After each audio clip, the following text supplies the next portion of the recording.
Hello everyone, today we make an introduction to Matthias Corvinus' War. You know, the historical character, the most splendid Hungarian Renaissance ruler, who vastly increased his power thanks to the establishment of what was to be known actually after his death as the Black Army that we will see in a while. Today we look at this aspect of the, say, northern expansion versus southern defense for reasons that are obvious. If you have a political strategic picture of late medieval Central Europe, especially in the second half of the 15th century, just to approach what we will see in detail at some other point. A couple of months ago I made a video about the Hungarian Banderia and the Militia Portalis. We will see further the structure of the late medieval Hungarian army as it represents definitely one of the great powers in Europe, the Black Army especially topping seemingly some numerical standards at least and professionalism in this pre-modern European military transition phase in many ways, but also the quite turbulent Central European, in fact, context marked by the Ottoman onslaught, the quite delicate and wide-ranging political game of, say, dynastic sums, right, between Hungary, Austria, Bohemia, Poland, etc., that we'll have to see also with greater care, in fact, in other videos too. Historiographically speaking, we could digress abundantly on Matthias Corvinus' reign interpretation. You know what we're talking about. Essentially, this was a Transylvanian house, taking the name Corvine, so literally the crowd, because of the coat of arms of the Uniadi that we have observed as a general reference to this kind of still tonic migration era of dark symbolism that of Central Europe, the Balkans, that we associate also legitimately to vampires, werewolves, stressing also the bloody frontier warfare against the Turks. You know that many Hungarian cities, coats of arms still today have the picture of a Turkish severed head in memory of that, in fact, those times, and also the quite brutal ones that were to follow, especially after Louis II's death at the Battle of Mohacs, and essentially the Ottoman domination of these areas.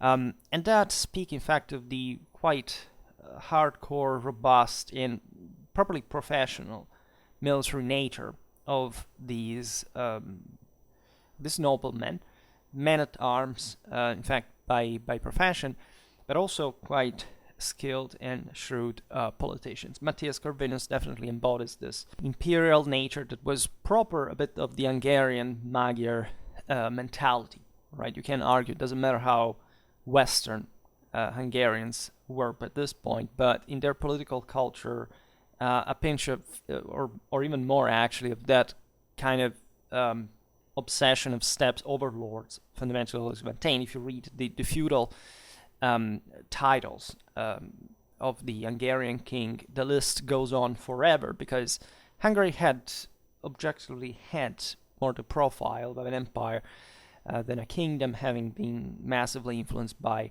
the Byzantines, but of course also by the Holy Roman Empire, and even by these late Ottoman influences as well, and found herself in a quite precarious situation. We made several videos about the, let's say, the Ottoman invasions, the situation in Central Europe that, as we were just recalling before, even for these late medieval times, is somehow overlooked.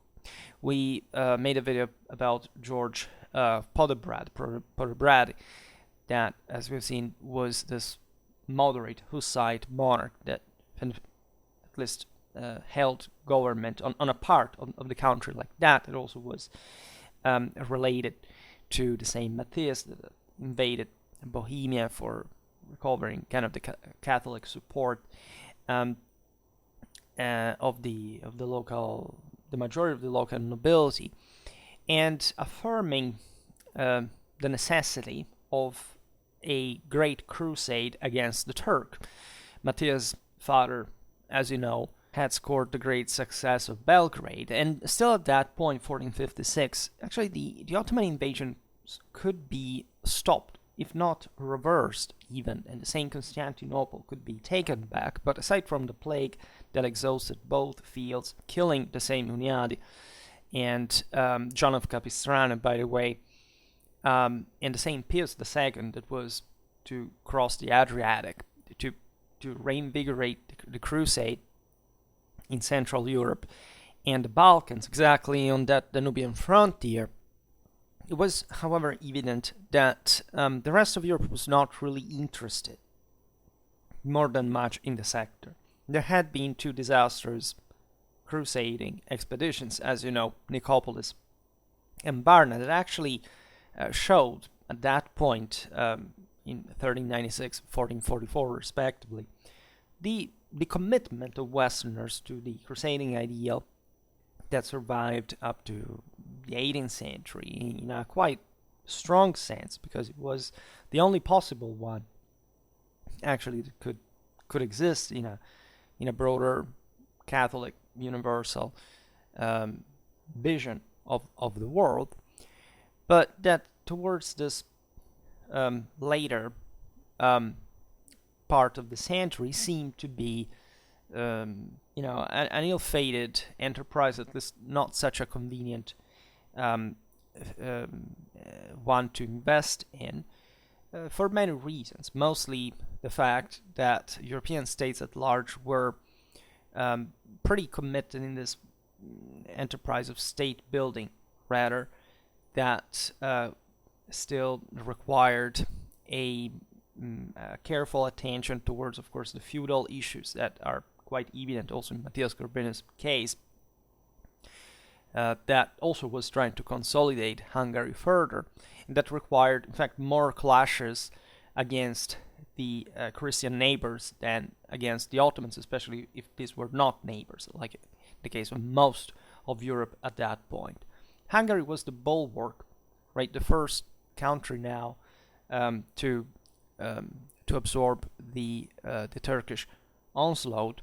Aside from others, of course, in the east, there is always this ambiguity regarding, for example, Wallachia, Moldavia, in the allegiance to the same Hungarian crown to which they formerly belonged, but also towards the same Ottomans, towards the Poles that also intervene on different occasions on that easternmost frontier that the Magyar monarchs had always had a trouble to actually keep under control. So huge spaces, and we have seen what the Hungarian Empire, we can call it this way, was really about. Yes, it was huge, right?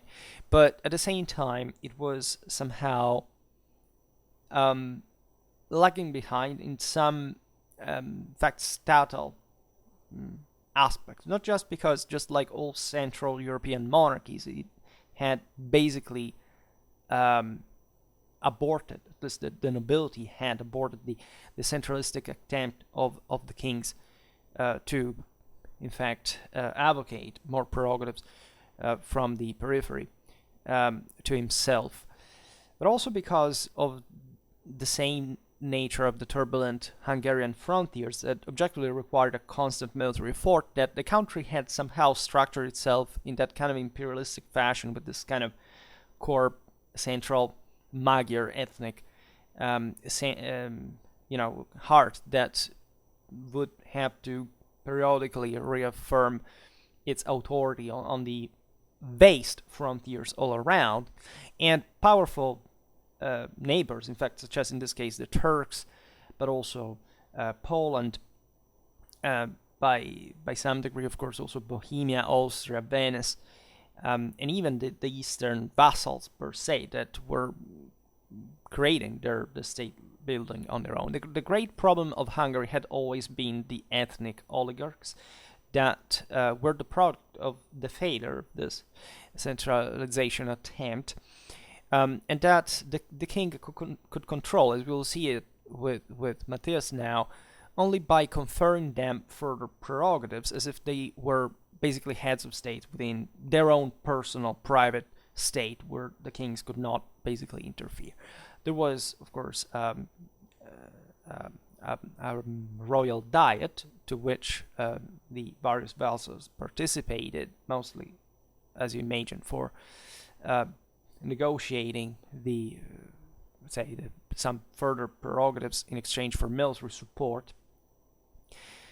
And there is also this dynastic game that we were referring to before in Central Europe that basically had brought, in fact, the sovereigns in Germany, in Poland, in Bohemia, and in Hungary to kind of marry into each other to create a sort of higher dynastic monarchic caste that could at some point, in fact, sum all these dynastic possessions, and from at least one of the centers trying to centralize to the surplus deriving from the others, but with great difficulties because, of course, first of all, the elective monarchy meant that the nobility elected you, asking for something in exchange. So, of course, the deterioration of royal rights, and because you couldn't be in all the countries at the same time. Hence, the need of an imperial policy that, based on the core of a now professional military, tending towards at least an important degree of permanence, that could thus tame the various neighbors, and also drawing resources from them, was the only way to keep the thing standing, which by itself is not a good sign, right? We have started seeing other countries, say military management, starting from France, that had established kind of the most solid political territorial control, and thus also with the ordnance companies, an army that at some point may have been even slightly smaller than even the black one, as we will see, of Hungary, but that was much more stable per se, and in a true state that was forming such. And of course, a great energy, great personal commitment and ambition and capacity was required from the leader that wanted to carry out such military policy, which Matthias owned as his father, and that kind of still pretty scarcely modern and secular background of this Transylvanian nobility. It was quite a bloodthirsty and warlike one, and pretty brutal in many ways. Was perfect because they hadn't somehow gentrified or softened up, right? There is also a phase in Matthias' life in which, of course, they were seeking for some greater luxus. Like after his marriage, for example, with the Neapolitan princess, he began to live, at least within the court, very sumptuously, to spend a lot, to detach himself also from the rest of the subjects, becoming harsher, by the way, which was also a ruthless consequence of equally ruthless betrayals that we will see now occurred, because Matthias' power was consistent, and that's where the opposition also increased accordingly. So it's really fascinating times, fascinating characters, and as we'll see, fascinating military theaters scattered all over Central, in parts even Southern, Eastern Europe. So today we just look at a bit of them, because Matthias' reign is also long, and politically the Hungarian king interfered in also kind of course, more distantly than his armies could reach, and that should be considered as well. So, as I was saying before, historiographically, there are interesting debates still regarding the broader political and strategical goals of Matthias, as far as the concentration of his efforts mostly against his northern Christian neighbors, as opposed to the Ottoman frontier. I have an idea of why this was. At least, I'm not the only one. Of course, I'm not an expert on late medieval Hungary specifically, but there are interesting considerations we could make. First of all, Matthias' interests were deeply intertwined with the ones of the papacy in that context. First of all, the ruler had married King George of Podebrady, King George of Bohemia's daughter, was in fact his first wife. He would have three. But she died, as it was sadly frequent at the time of childbirth, in 1464. And as we have seen, George's international position was delicate because he was literally an heretical king in a Catholic Europe. And he was just saying, we should make so many crusades against the Ottomans. Let's unite all together as brothers, just for distracting everybody from the fact he was just, it doesn't matter whether moderate, but still a Hussite, right? So Matthias writes in Bohemia, especially after his wife's death, and given the the condition of his father-in-law, were quite overlapping with the papal ones of crusades, right? And of course, it was a huge prestige deriving from claiming crowns like the one of Bohemia. That was, pretty sizable. It was historically like it had suffered a dramatic blow because of the Hussite wars that were a disgrace for the country. But exactly for this had rendered it somehow more permeable. This is true also for the Silesian attachment, and as we will see, also for Austria. Plus, there was the Polish frontier in the northeast as well. So one shouldn't see the preference towards that theater as, the guy did not want to fight the Ottomans for his greed, right? As we've seen, Hungary was on the first line as far as the Ottoman onslaught was concerned, and so he was not attacking his father-in-law, who was advocating for a crusade against the Turks just because, that's how you would manage to defeat the Turks. It was important to consolidate northern positions, also as far as the defense of the southern, finding the resources for defense of the southern frontier and any other, by the way, was.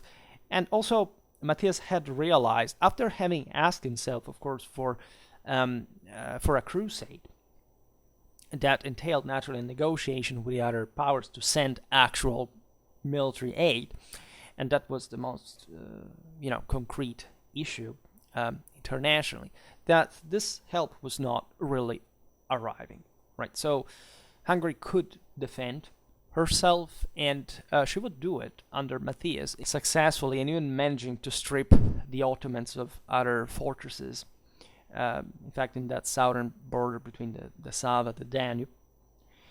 And Matthias' chancery did not cease emphasizing, with the best humanistic rhetoric that is also a feature of Matthias, we will see now, that it was the king's long-term design, of course, to fight against the Turks, right? And this seemed pretty obvious. Matthias was in love with the Italian Renaissance. Hungary, also in terms of military imports, as you know, depended importantly on the northern Italian, for example, arms and armory production. Also, other, say, foreign elements, as we will see, especially as looking at the national composition of the Black Army itself, because there weren't actually many Hungarians. As it was, however, normal for what were essentially the mercenary armies of his time, he tried to transition it into something more permanent and stable, but you have great national armies that were national just because were paid with national money, but they were all mercenaries. I mean, soldiers came from everywhere, right? And it was also advantageous and a proof of prestige, actually, to be able to attract people from basically all over Europe. I made some months ago a video explaining, in fact, the ethnic, moral, and cultural background of the late medieval and early modern mercenaries. And so we are exactly in Matthias' times. Consider that his father had fought as a condottiere in Italy in his early military career, that Matthias, of course, received also through his second wife, actually the third, because now that I think that really the first one was Elizabeth from Sicily, then eventually the Catherine Podebradi, and then, if I'm not wrong, Elizabeth from Naples. This again, Naples was a great Renaissance court. This Italian influences that were very important as far, especially as the form, the content of royal propaganda were concerned, given this clear, universal understanding of power that was seen at that kind of in the best classical tradition of Apollonian symbolism, and thus backing also morally the Hungarians' ambitions at that point. And of course, the proximity of the papacy was important for the Crusades, as we have said. The acquisition of Moravia, Silesia, Lusatia, and even finally sizable parts of Austria in an impressive set of campaigns where the Black Army showed off all her power, were part of that overall consolidation that was the precondition itself for the expulsions of the Ottomans, not just from Hungary or the Balkans, but from Europe entirely. Right? This would be accomplished later on, as we've seen yesterday, just by the Habsburgs, by exactly collecting the Hungarian legacy, right? Literally ruling from the same places, the same fortresses, the same defenses, and this would happen just a couple of 100 years later, when, of course, the Hungarian state was destroyed, but of course the Hungarian national feeling about also what the general relation with the Turks, but also with the Austrians, because not that they liked them, as you know, particularly much either, was concerned. Then there was the Reformation in between. Calvinism spread in Hungary as well against the Habsburgs, so that's yet another story. But the long sunset of Hungary under the blows of the Ottomans, and also with the acquisition by the Austrians of some parts on Western Hungary, is that painfully clear in showing the Hungarian resistance, that, however, was eventually frustrated by the fact that, again, the state had not hold, that the great magnates had just sold their soul to the devil, in a way, by preventing the country to consolidate further, politically, socially, in a way that also could provide with an effective military to stop the Turks on the longer run. And always remember also what it meant, again, for Hungary to, at the end of the day, accept Ottoman domination, and at some point even preferring it to the one of the Habsburgs later on. There is always a local support, so that aspect should be considered, because the wars had been exhausting as well. That's yet another factor that is often overlooked in the final outcome of wars, and why certain peoples decide at some point to be under others, right? You can never distinguish even the material exhaustion from personal will at that point to accept or resist what is a foreign occupation, after all. This is another chapter. In the records,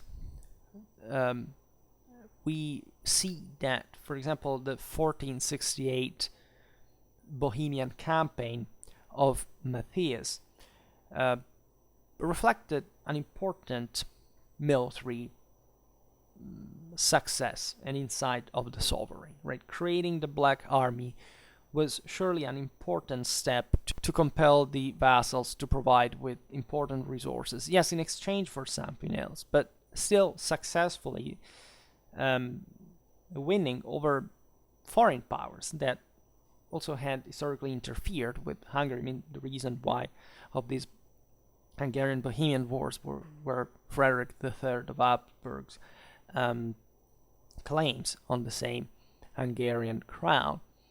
And although the Catholic lords made Matthias king of Bohemia, the country was split in two, and mostly the Catholic nobility had been the most civilized that wanted to remain within the great universal order and, say, not supporting the fanatic instances of the Hussites. Most of the kingdom still remained in the hands of King George, that could enjoy support, at least in the lands that he controlled, but also from the external, right? So much so, in fact, that's the other elephant in the room, that after George's death in 1471, it was Vladislav Jagiello of Poland, King Vladislav I of Bohemia, in that case, that managed to seize control of the country. And as a Catholic ruler, by the way. Hungarian armies resisted several Polish sieges. Most of them were fought in Silesia. That was the frontier area between Bohemia and Poland historically. And here there was an important Matthias success that secured the Hungarian control of the province for at least 10 years. When you look at it in detail, we made a video about Silesia in which we also exemplified this, as much as in Moravia last summer. That naturally shows how decentralized this dominion really was, but it was not important. The important, as most pre-contemporary state times, of course, was just affirming your own superiority, just orienting the local subjects towards the stronger, acquiring international prestige like that, thus also attracting investment. Thus, doesn't matter how the same Matthias knew perfectly well that these acquisitions, we can't call it like this, were short-lived. Still, it was a mission accomplished for the times standards. In 1477 and in 1480, the King of Hungary marched against Frederick III of Habsburg, that had refused, even as Holy Roman Emperor, and thus the most Catholic ruler, to support Matthias in the war against the heretics in Bohemia, interestingly enough. And in 1485, Matthias himself entered victoriously the same Vienna. That also was a contained accomplishment, because eventually Austria was not directly controlled. But just the fact of having entered with 28,000 men, 20,000 cavalry, by the way, in Vienna, having overthrown the Habsburgs there is quite an accomplishment. And by the way, when I talk about heretics, consider that part of the Black Army was also composed of such people. At least some of the Czech contingents were led by commanders that, for the sake of that job with Hungary, converted back to Catholicism from this kind of more fringe position, to say the least. Naturally, most of the troops may have been harboring some kind of heretical feelings, but even the Ottoman Sultan Janissaries were heretical and had a sect on their own that even competed with the with their adoptive father's orthodoxy and championship of Islamic orthodoxy for that matter. Yet such divisions were important. We will see, perhaps not even just from a religious point of view, but even from a national point of view, right? Nobody really trusted each other excessively. Just to give you a scale of the man's military involvement, Matthias spent 23 years at war on the northern and western frontier, while his activities against the Ottomans, including, as we will see now, the successful conquest of the fortress of Szabadka on the lower Danube, today's Serbia, in 1476, took up 10 years, almost perhaps. This also gives you a scale of the practically more than double involvement against the Christian neighbors, including heretics at least, compared to the Islamic Ottomans that were, however, ruling over swarms of Christians. In fact, there is an interesting detail about the composition of the Black Army, in which Germans figured prominently. This had always been the case in late medieval times, but Hungarian history of, say, especially royal usage of Western mercenaries is something that dates back to the time of Stephen the Great, if not even before, actually. But when asked, this is an anecdote from a contemporary source, why weren't there so many Serbians, for example, that constituted an important part of the southern Hungarian possessions? The answer was that the Serbians had been under the Turks for a while, so they couldn't be trusted. And this is a very interesting answer.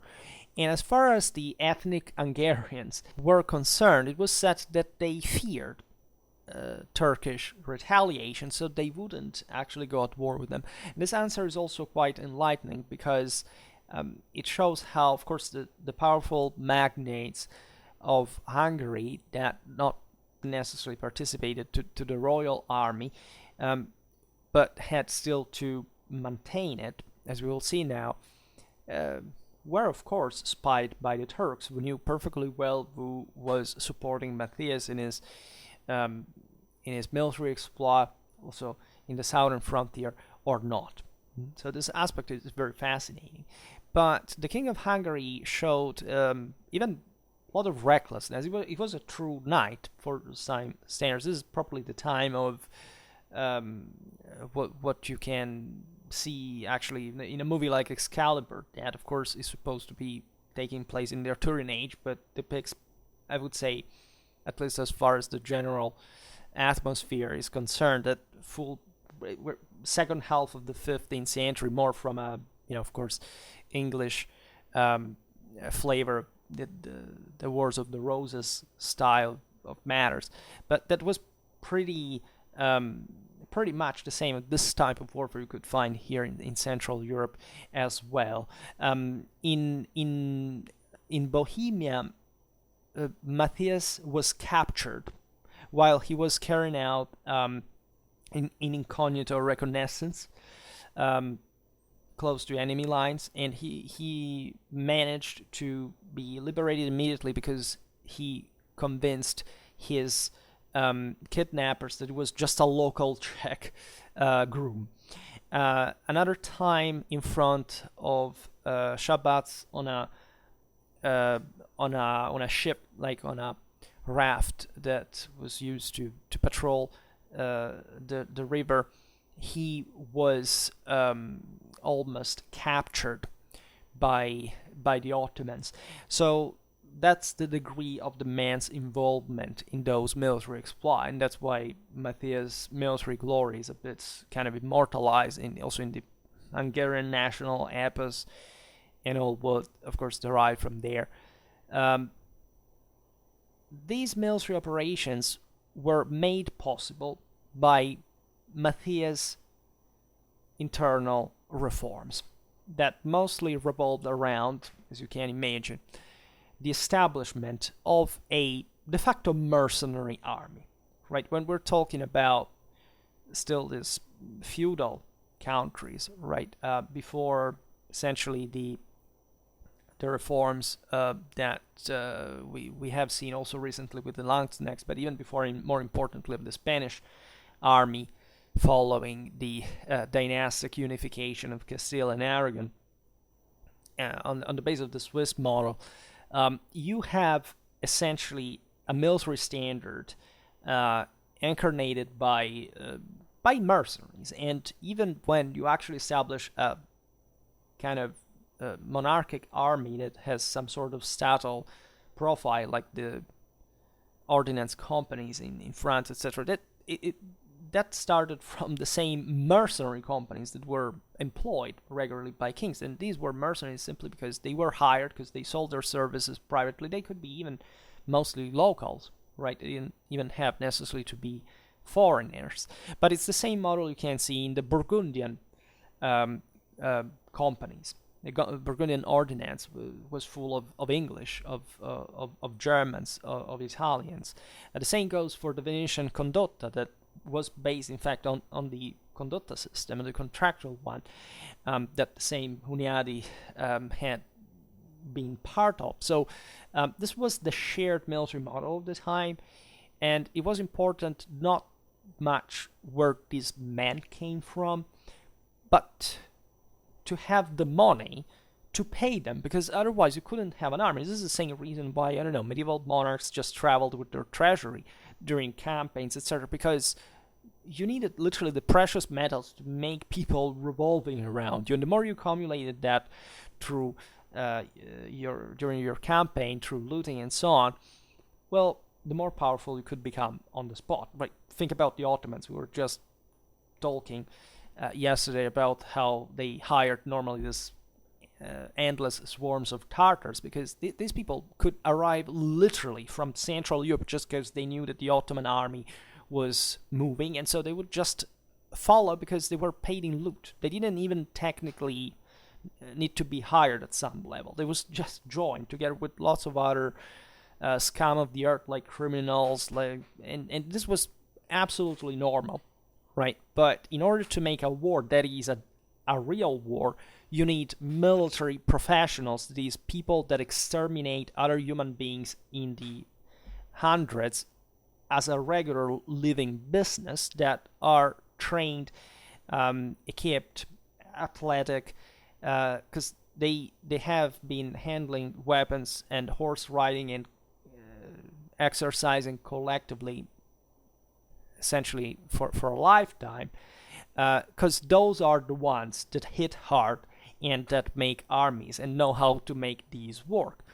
And to field them, of course, as a king, you have to provide them with a pay which covers for an important degree the troopers' needs per se, but also you have to provide with a massive logistical support, infrastructures. You have literally to billet these troops somewhere, and if you need them, over time, you have to think, in fact, who is going to sustain all those expenses that are, as you understand, quite high, especially when we will look at the actual numbers, not just of the troops that flowed over time, but also, and we start having pretty consistent records now, the amount of florins that were paid to maintain them. So starting in 462, with the first hirings of the formerly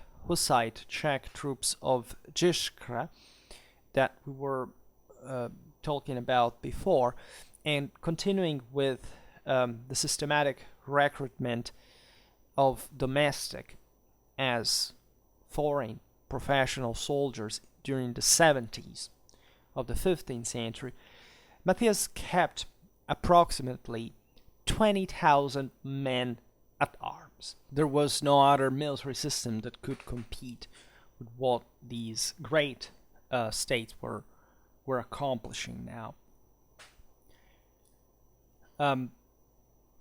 Later, the Hungarian noble deputies found it cheaper to empower the king for years in advance.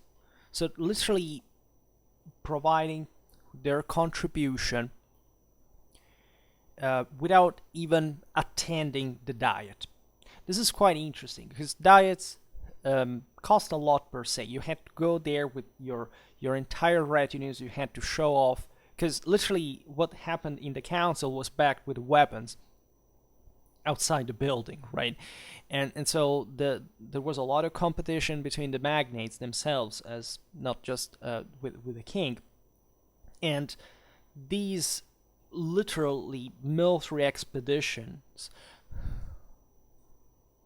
But Matthias was quite interested in this artillery, in this technology.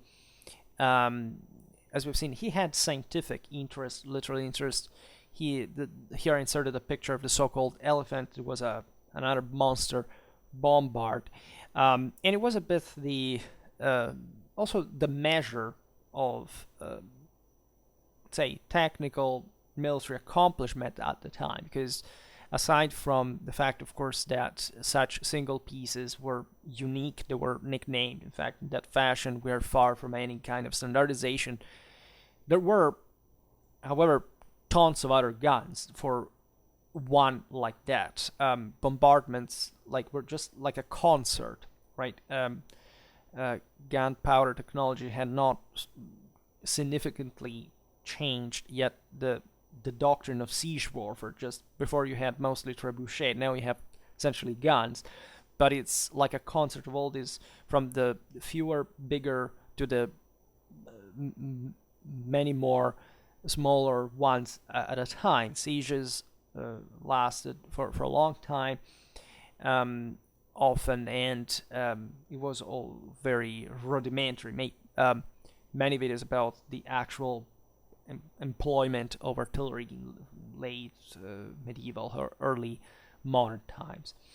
But 20,000 men at arms per se, even though scattered also across the very vast frontier, is often overlooked, right? There were somehow two armies at the same time, like one that was like the field mobile one, and then all the various garrisons, especially in the southern frontier, and paying these men that depended on you as a king and your subsidies, as opposed to the great magnates that, again, considered their possessions as purely private possession, without any broader civic or statal culture, was an important way to enhance your territorial control, your grip on your dominions.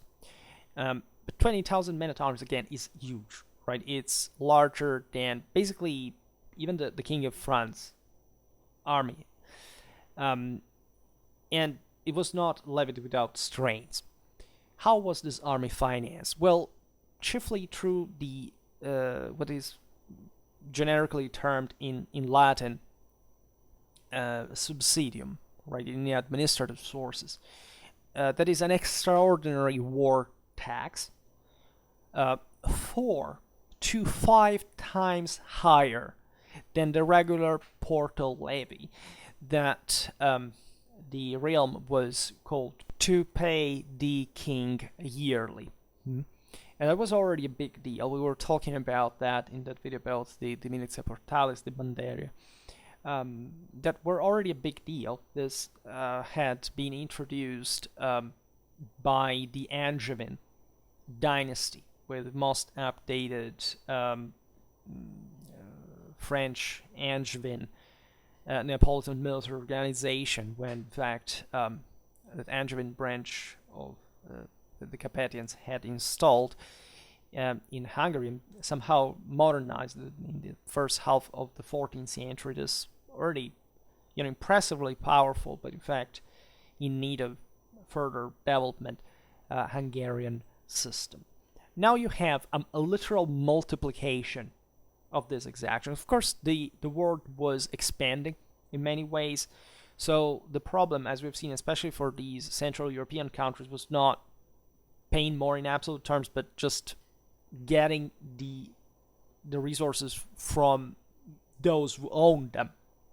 These incredibly powerful oligarchs that naturally spent a very lot for their own private armies that were like mini royal ones, and literally because they thought of themselves a bit in that kind of egalitarian sense, um, in relation with the king. Naturally, such costs were enormous politically, but also socially. The subsidia had been occasionally levied earlier, mostly in emergential situation, that is, under threat of attacks from the Ottomans. Matthias succeeded, in part for the same reasons and the broader benefits that, as we've seen, could derive from, invading other countries, to make the war tax into a regular income for the crown, which is an important step towards totalization. Right? Eventually, the system would collapse. Right after Matthias, even the various conquests didn't hold together, and so it was just an ephemeral revival because of the very reasons we already said about how the kingdom worked. But it was the right direction, right? If you wanted to increase power, you had to establish now in the royal diet that such contributions to the crown had to become more regular. And there was always a bit an emergential reason for asking it. Another thing is the political thermometer.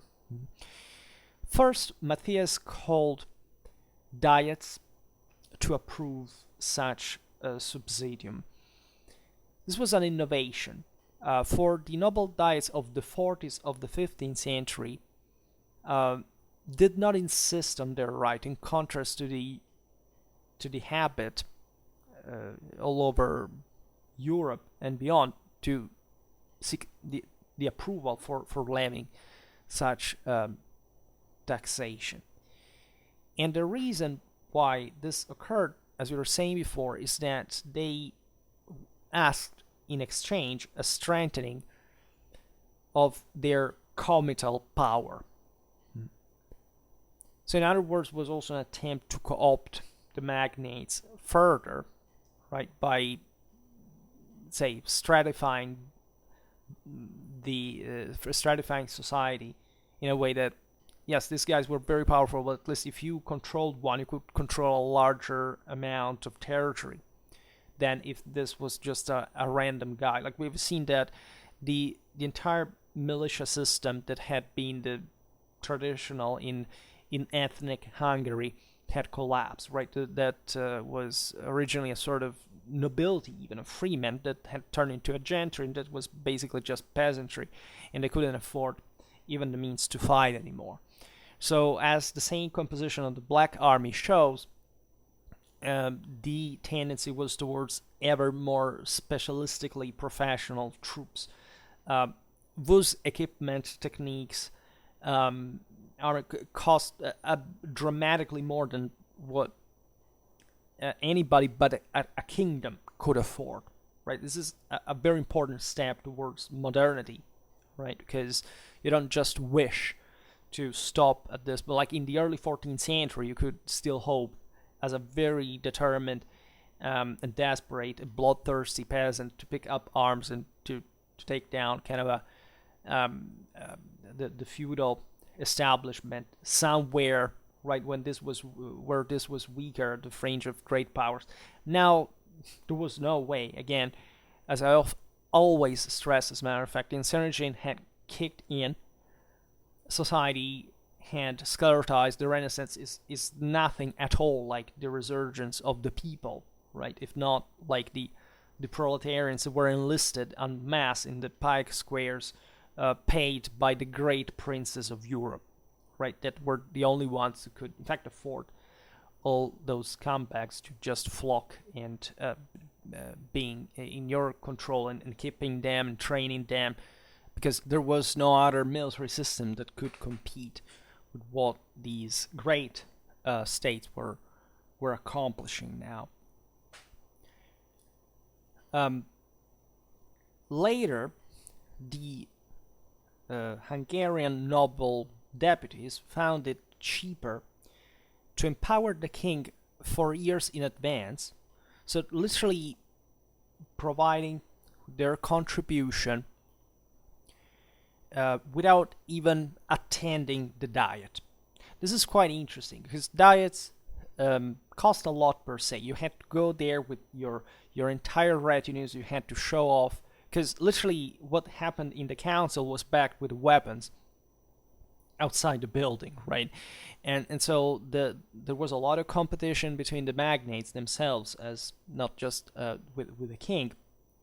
And these literal military expeditions with horses, guns, and all cost more sometimes than even the same contribution that the king was requesting.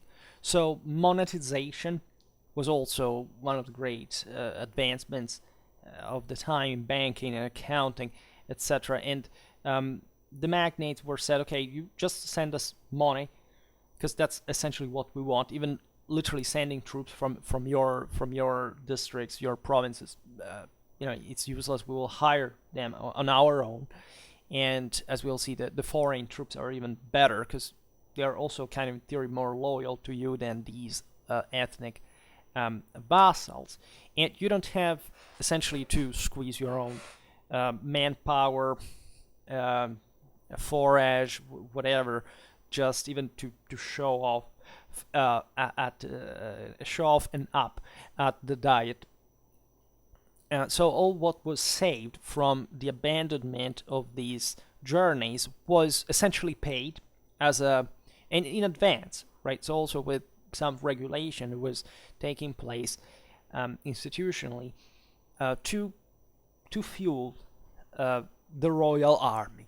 Interestingly enough, naturally, today we will not talk about the Hungarian magnates, but you have to realize that they were playing extremely dirty games, sometimes even with the same Turks, etc. So literally this idea of leave me alone was so strong that they, for them it was even a liberation just to pay Matthias rather than just having to participate in that fashion. And this shows you, of course, a lack of commitment of the broader system, that as big as it was also quite divided. And that's part of the reason why the Ottomans, at the end of the day, managed to prevail on it in the absence of such great figures. With this special income, by the end of Matthias' reign, the royal treasury's income may have been in some years as high as 800,000 florins. A sum not very much lower than the budget of Western European monarchies. As we'll see, the average was probably something like 600,000. Older historiography said that 1 million florins could be reached, but today this has been essentially abandoned as a realistic theory. Still, if you look at the sheer size of these resources, you realize that, of course, given that most of them were invested in the army, that there could be a quite hard bulk. And yet, when we look at Matthias' military activity, we also realize that probably he spent more than that. So, in other words, even 600,000 florins as a good average was not, however, in terms of political negotiational accomplishment, was not yet enough, right, to pay all these troops adequately. And of course, you could. This was still a mercenary system of some sort. It was, as we've seen, a royal kind of central infrastructure supporting it, but naturally the mechanism internally was very similar to the one of other mercenary troops. So in other words, the captains provided the troop that received the pay, provided the troops with arms, armor, but they wouldn't have all the necessary, right? Especially in foreign land. So that is always kind of the problem, the supplies shortage, whatever. Same food at some point.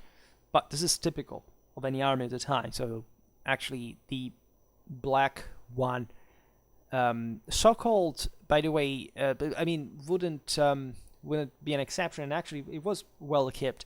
The name Black Army was born out of, as we will see now, a chronicler definition was actually kind of stressing a bit the Black Legion, like this kind of obscure force of, in a positive sense, a frightening one. Think about the same crow in all the variables and in the moons that appear in this Central European heraldic devices, especially on the Ottoman frontier. And after that, historians made the voice circulating that it was called the Black Army because the armor was brunette, right, for avoid oxidation. But as it did happen for armor, but singly, this had literally nothing to do with a black appearance of these troops, their armor, or anything. They had the same outward appearance and colors, etc., of the other European armies. Plus, there wasn't even a real continuity as a permanent army per se, right? Rather, when the name Black came about was after Matthias' death, and just because his successor's army had been seemingly partially composed by the same troops that had served Matthias. But even organically speaking, the forces floated over time. It was, again, completely normal, especially for the type of mercenary army of great kingdoms of the time, right? Today we will not digress on what these soldiers actually did when, say, the campaign was over, but it's obvious that they revolved still around Matthias in some way that would provide them with also some other tasks, roles, as we've seen, deploying them also across the frontier, and so on, right? And the lack of pay for maintaining them was naturally compensated with opportunities to acquire booty, which, as we have seen also in other videos, this allegorical triumphum mortis Renaissance criticism of military lifestyle did matter, did count, right? Of course, there wasn't a, who knows which income you could get from booty, whatever. But again, having been there, having damaged the enemy, having managed even just to leave off the land as far as just keeping the army together was concerned logistically, and succeeding and managing to come back was a huge accomplishment, because again, you had basically damaged the enemy more than you had damaged yourself in the enterprise, and this had, in relative terms, making your country acquire more power. So it really functioned on that base. Again, the crop rate was ridiculous. Even at this time, we're in pre-industrial times. You cannot. I say this because ideologically speaking, there's a lot of historiography today that says, war was not worth it. Whatever, these people fought because they were maniacs. No, there was an iron logic behind this, and you cannot, you cannot consider medieval powers on the same base of rate of growth of the 20th century. It's just dumb, right? You have to understand why they were doing this politically, and realizing that war is always and nothing else but a political act, a mere instrument of politics with other means, and an act to compel the enemy to fulfill your will. And if you do not interpret it this way, and you don't see there, of course, you can lose and lose everything. So definitely not having made war worth. But that's why we also measure the concept of victory and defeat, right? That are one of the tasks that, as historians, we are quite, unfairly brought to answer about. But it's funny to assess, right? Because historically speaking, you have to reconstruct a reality, and there you cannot be subjective about that. You have to be objective, and that's what essentially historiographers should should have as a purpose, but also positively speaking, not just being objective as an excuse of saying, okay, we don't know, so we can't know. No, we don't know because we haven't searched better, right? And we haven't compared things better, right? Making a claustrophobic analysis of two sources and pretending to explain something without having, say, a broader strategic culture as far as warfare is concerned is not a way to make history. It's just a farce, right? And unfortunately, most history as it's made today is farce that in that fashion. Consider there is yet another aspect that explains better why, say, Matthias invested so many resources in the north as opposed against the Turks. Well, newly conquered territories had to finance the wars fought for acquiring and keeping them, and thus also providing, hopefully, with a surplus that could be concentrated centrally to even strengthen the armies and making them more effective and readily deployable against unexpected threats like the ones that always came from, say, Ottoman invasions, as they did happen in Wallachia, in Moldavia, and etc. As far as let's say the contemporary sources and their opinion regarding such accomplishments, like, we cannot objectively reconstruct that much. The sources are insufficient. Matthias' hold on the conquered regions was too short to express a reliable judgment. But tells, and considering the times and places, I'm not surprised. But it's kind of also obvious that Matthias' accomplishments were in grand style, and as such, definitely the gold standard, in a sense, for a European ruler of the time. I mean, if you manage to mobilize so many resources already, this meant that your machine worked well, right? So according to the description of the court historian and chronicler Antonio Bonfini, which is the same chronicler that used the term Black Army, even though with that meaning that was misinterpreted later on, the master of the royal army at Wiener Neustadt in 487 was 28,000 men, right? So this was the top organic deployed by Matthias ever, and it's huge, right? It's huge because it costs a lot. It's mostly heavy. It's mostly cavalry. Consider that the medieval armies at the end of the great central medieval civilization, like at the beginning of the 14th century, did have things like 30,000 men, but let's say the knights could be 3,000, right? So this tells you also, just in terms of refeudalization of power and properly of the necessity of the top men-at-arm retinue-dominated system, how expansive these forces were. Consider that there were guns around, so even the logistical costs had somehow increased from the Central Middle Ages. And I would say, especially for this prevalence of cavalry over infantry on a regular basis, that is somehow typical of Hungary, of southeastern Germany, even those Slavic lands at the frontier. And it may easily be connected to the survival of a more, in fact, equestrian, say steppes, equestrian specifically, culture in Hungarian warfare. It's also a bit the nature of the land, the Hungarian plains, and also other areas at the borders of Austria, of Bohemia, and today's Slovakia, etc., that are suited for that kind of. They're not particularly urbanized, telling you the truth, and so that they also have a lot of, far, wide reconnaissance, raiding, kind of this kind of things.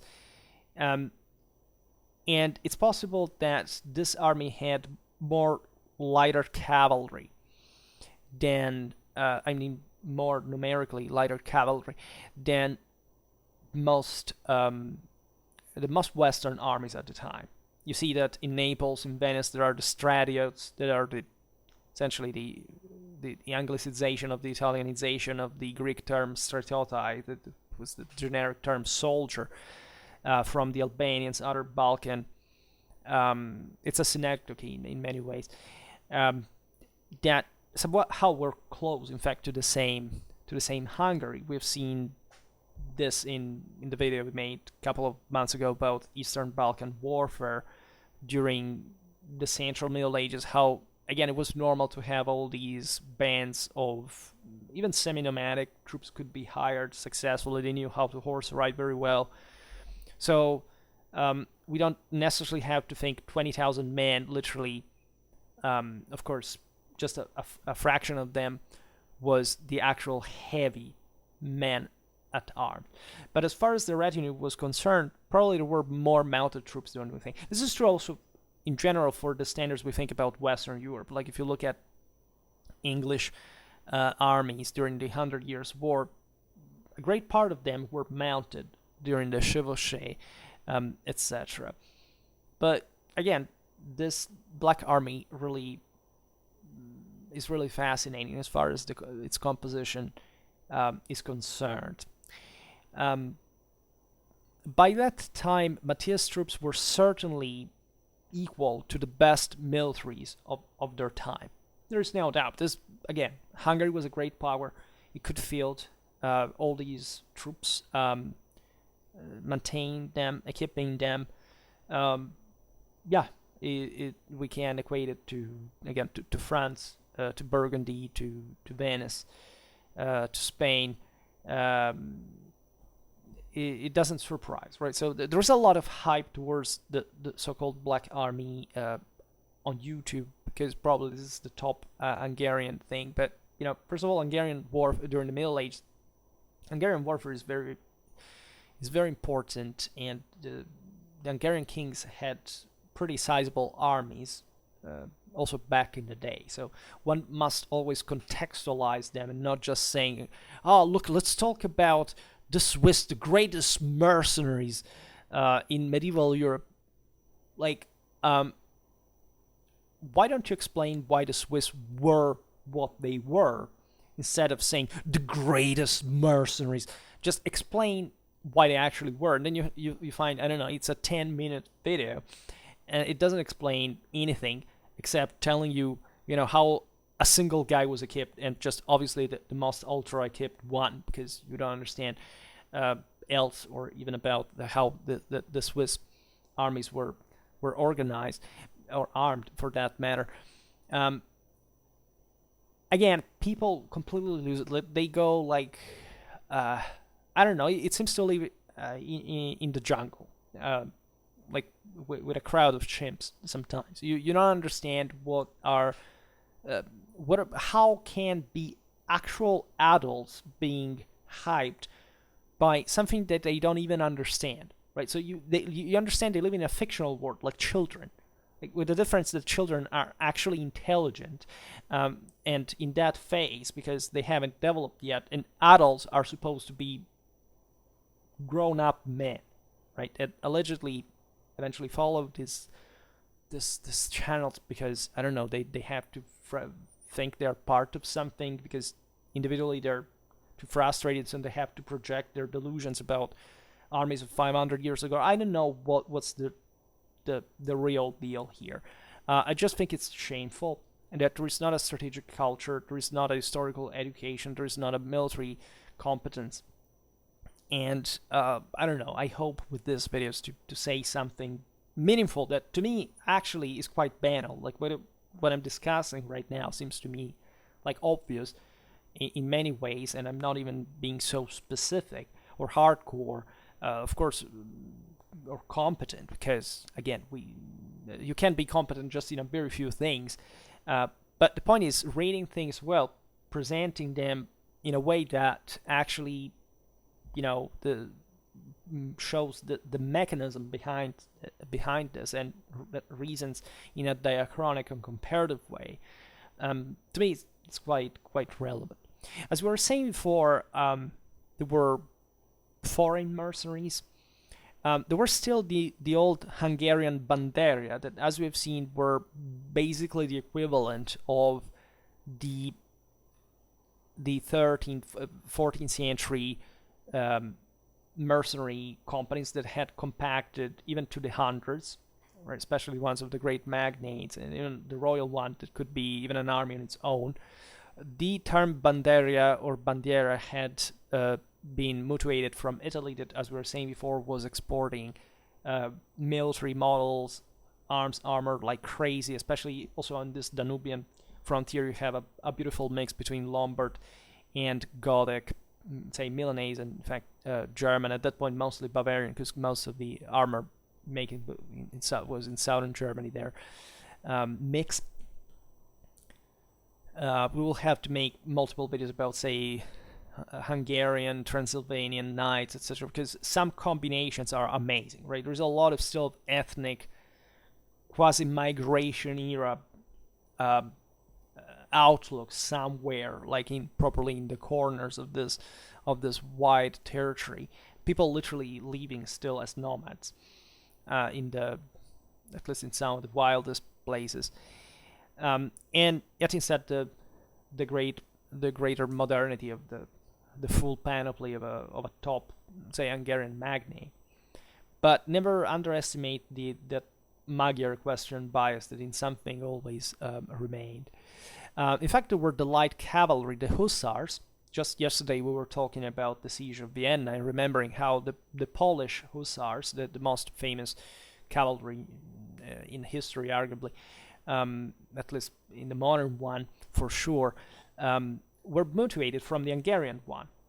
The hussars were born in Hungary, and eventually, as you know, during the 18th century, the hussars became properly a cavalry specialty on its own, independently from the ethnic origin, and also the back and forth in terms of kind of lightness, heaviness that actually the hussars underwent throughout their quite articulate history. Some of these men were fielded, of course, by the same Hungarian magnates. I mean, the banderia were still there because they were to be still feudally provided. Of course, the Matthias army didn't erase the previous feudal system. It just basically updated it and partly substituted, but not completely. There were Hungarian professional soldiers, per se, applying their traditional hit-and-run tactics that were being revived also by the clash against the Turks that, as you know, brought with them a lot of that kind of light cavalry, kind of Mongol, Tartar-influenced one. But it was proper, again, of many areas of Central Europe, the Balkans, Eastern Europe already. It had always been there. The Hungarians had always brought in lots of those refugees from the steppes to form even some kind of core armies that could counter the one of the ethnic nobility. There had been some Kuman, say half Kuman at least, kings in Hungary. Look at the Battle of Markfeld and Ladislas IV. Well, the shifting of Matthias' foreign policy away from the south, combined with the efforts at reducing the aristocracy's influence in the government, did cause a reaction, an opposition, a resistance. Because, yes, we can essentially we can pay this guy and not providing him directly with troops, so his business remain his own and our own remain our own. But at the same time, this guy is successful, and he's increasing his royal power overall, right? There was a revolt in Transylvania in 1467. It was easily quelled. This is also the year of the Battle of Bayen, which actually the Moldovans achieved an important victory. As you know, I made a video about late medieval Moldova, yes, last summer. Because there were, of course, lots of victories, but also defeats. In 1471, the king's closest supporters, Archbishop John Bithetz and his nephew, the Bishop and Ban, Janus Pannonius, so these were, again, men of war practically that cumulated lay and spiritual offices, that and that were also very very updated for the humanistic standards of the time. Right, Pannonius was a Neo-Latin poet, for example, raised the flag of rebellion against Matthias. Such inside figures were, of course, the expression of a general malaise that had spread in Hungary against the king. They offered the throne to Prince Casimir of Poland. In fact, hoping to carry out that essentially dynastic substitution that would grant Hungary and her magnates essentially just a decentralized position with a king that was living in another country. And this obliged Matthias to come back from Bohemia, where he had been campaigning, but not finding lots of opposition at his return, in part also because of the deterrence represented by his army.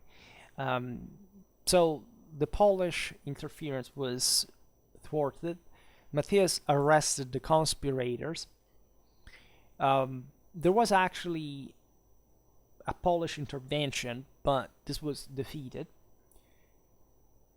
and it even brought some turncoats in the Black Army of Matthias from the Polish side. Janus Pannonius died while he was escaping the angered sovereign, while the old Vitas, humiliated by capture and kept under house arrest, we can say, died too a few months later. Matthias' frustration at that point was deep, because of course he was embodying the splendor of Hungary, of these royal achievements, and witnessing such important figures, a rebellion was definitely a big stain, like on the immaculate Uranian perfection that he intended to embody such, in fact, overwhelming power. After 471, foreign-born prelates, such as the Silesian Johannes Beckenslöhr, Archbishop of Esztergom, and after his defection to the Emperor Frederick, Friar Gabriele Rangoni from Verona, about which we have made some videos recently, and the Moravian John Filipec became Matthias' trusted counselors. So again, the necessity in the wake of the royal tradition in Hungary on foreign elements that could be loyal to the crown, right, as opposed to these local ethnic vassals that were always more interested in their business more than the collective one of the country. There were attempts at replacing the same barons, in fact, with Matthias' own men. Especially after the plot, this was feasible, as you understand, in the wake of the repression that followed and the crumbling, of course, of the opposition front. Because at the Diet, basically, because there was after this attempt of Polish coup, Matthias called a Diet, and there he basically reassured the vassals, saying, look, I will not ask you more than many other contributions now, so don't be assholes. And they kind of stuck with him, like some of the most important 50 barons of Hungary reaffirmed their loyalty towards the Uniati. And this allowed, in fact, the king to substitute an important amount of barons, albeit the magnates from the old families always outnumbered these homines novi, right? Um, it was obvious that in a country like Hungary, you could not simply dislodge the entire, uh, oligarchy that had been rooting, entrenching, and sedimenting for centuries in their own private holdings that were just, again, like kinglets on their own. And especially even knocking out one of them at a time would have triggered all the others, as the uh, magnate prerogatives were at stake there. However, Matthias kind of began to do it, in fact, more globally, which was the way to gradually reduce this from essentially an institutional standpoint, not just a directly military one. It was just the correct political praxis. Um, and it's interesting that Matthias' appointees managed to remain actually in office for an important amount of time, especially thanks to marriage, land acquisition. But just to make you understand how this system worked, they by thus joining the aristocracy, they themselves switched sides from crown to baronage politically as well, right? So the system lasts just for a while. It's like we have seen it in other situations. Like look at the Mamluk Sultanate and how they needed to inject Mamluks continuously because the others would gentrify, would sanitarize, would become essentially a dangerous aristocracy that had to be countered with this fresher military from pretty savage places to keep up with the the support to the system. While coming back to Hungary, in the branches of the treasury and the command of the mercenary army, the king succeeded to have his appointees recognized also from the lesser nobility. He had used for the other posts mostly people that were already important in Hungary, as you understand. And this last aspect is relevant because we've seen that it was the lesser nobility that not just had more to earn from supporting the king, but also that was just more directly aware, also from the lower ranks, what the actual problems in the army were, what the mechanism was, and they would rise through the ranks and constituting an important hierarchy. Of course, the same risk of becoming exploited from their side too at that point existed. But at the same time, this again, the same promotion, this still new forces in the moment in which were rising contributed to push forward the royal army per se. What Matthias couldn't afford is having these little noblemen represented, for example, in the royal courts, in the balance. At least they existed there too, but they were outpowered, right? Or at least their fortune depended on the king and not much on them as an estate per se. Because again, Hungarian society was very, very stratified. We're talking about oligarchs. I'm talking about very oligarchs, like people who were extremely rich in people and lands, right? Everybody working for them, and in the process having kind of basically disintegrated whatever had existed in between in terms of a middle estates, right? That were more represented rather mostly in the cities, in the royal milieu, rather than in rural Hungary. Of course, was the overwhelming majority. The point, of course, is always that you cannot have a successful military without adequate civic and institutional reforms. For example, Matthias was very successful governmentally wise in the reform of the courts, the central courts of justice, because there were lots, of course, all over the country, by also presided over by the local magnates, that were present also within the central ones, that now instead were staffed by jurists, right? So very skilled people that were also educated in the greatest juridical acquisitions of the time. Also, you understand it was an enormous foreign influence in this. There was the famous Decreto Maius, an extensive law code issued by Matthias in 1486.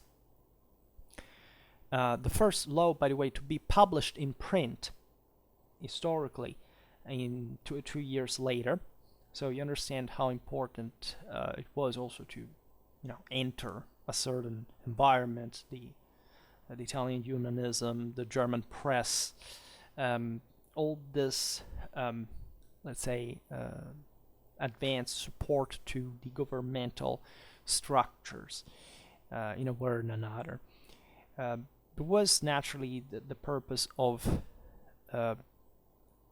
enforcing equity in the administration of justice. That was a bit like the royal policy par excellence, because what private oligarchies meant, of course, is that they ran justice the way they wanted at a local level, and correcting the abuses of the nobility was crucial for ensuring the success, the same survival in this case of the monarch. And on this front, we know that the achievements were really impressive. A jingle about that is Matthias, justice is lost, and anecdotes about the king's meting out punishment to cruel lords were spread, recorded soon after his death, with the same modern means, by the way. So even before the loss of the country's independence, that would make Matthias' age looking even more like the golden one, given the enormous power that Hungary had achieved internationally at that point. And oddly enough, in proving, in my opinion, the incredible positivity of Matthias' government, this increase in tax burden that was kind of deeply resented by contemporaries, because again, the army cost a lot, and the realm had to pay it. The mendicant preachers, even among the lesser people, denounced this. Was forgotten soon later, right? And paradoxically, it's, say, this Matthias' memory was erased, and to be honest about this, by the same kind of memory that was constructed after his death. By whom? By the local lords, right? So Matthias' myth is surely based on an important insightfulness of the sovereign, but also paradoxically by the memory of his enemies, politically wise, that would, in the absence of another powerful king like he had been, like saying, those were the times in which, we also ruled, and everything was kind of better than it even seemed at the time. And thus, in a sense, wanting to emulate, from an oligarchical perspective, the same great Matthias, that in a country like Hungary that was somehow typically, in this sense, Central European, right? And there was less kind of urban development. It was more mainly agricultural. It was being threatened by the enemy, invasion, raids, etc. So it was evolving further. Later, it was evident like the country would be destroyed in some decade by the Ottomans. But the the mythology of this king spread kind of in a different way from what you could spread it, say, I don't know, in France or in England, or and so part, of course, of what we appreciate of Matthias' accomplishments is part of a context that we have to understand also comparatively with the other historiographies, because in Hungary you don't have, as we've seen before, the same type of documentation you find in other realities. But from what we can gather, that is, however, pretty massive, also through direct administration and so on, we definitely have a positive picture, an indefatigable military commitment, right, that was aimed immediately at the strengthening of royal power and thus of the entire country, and that was still aimed, in spite of, as we've seen, having invested most of the resources in the north, still against the Ottomans. At some point were repelled, were even stripped of some fortresses. At some point the same Ottomans managed to defeat the Hungarian army, but this always came back, and so it wasn't kind of a decisive victory on the longer term. Quite the contrary instead, right? So we will make videos about the Black Army per se from an organizational point of view. We will also look at battles, at campaigns, and deepen this very interesting part of medieval European history. For today, however, I stop it here. I just hope that you enjoyed this video. If you did, please share it. Otherwise, leave a like or subscribe to my channel if you're interested in my upcoming content. And for now, I thank you heartily for listening to me. I wish you a nice time and see you next time. Bye.